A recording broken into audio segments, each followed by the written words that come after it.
listen up once again, especially if you're in Louisiana, Texas, Arkansas, Oklahoma, to name a few. We've got our next shot of Arctic air moving in next week that could be just as cold, if not colder, than some of the cooler weather that we experienced last week.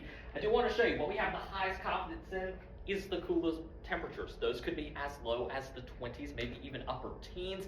This model, though, I do feel like is handling things a bit more aggressively. We'll talk a little bit more about that in just a second. Where there's low confidence is in any kind of potential for wintry precipitation. We'll have the temperatures for it if the setup is just right, but that's the key. We're going to have a setup that's just perfect in order to see snow or any kind of wintry precipitation across the southern states. Let's talk temperatures when it comes to the American model. You'll see here, this is a look at things Saturday morning into Saturday afternoon. We've got some 60s there in areas like Louisiana, even back into Mississippi, with 40s out to the west.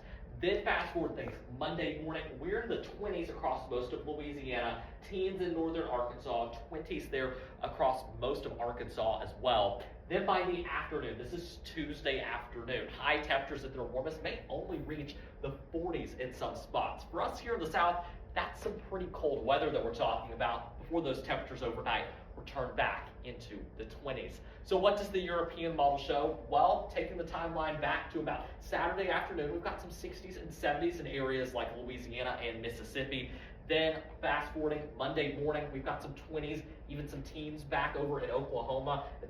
The European model really going aggressive here in northern portions of Arkansas, even showing single digits being possible. Then as we go into Monday afternoon, it's been pretty aggressive with highs too, back in the 20s for afternoon highs, and then eventually putting us back into the 30s as we go towards the middle part of the week, with those 20s still sticking around with us for those morning looks. So to sum things up, cooler temperatures are pretty confident going into next week. Just how cold they'll get, we've still got to fine-tune that forecast, but for now, the confidence in any kind of wintry precipitation is on the lower side.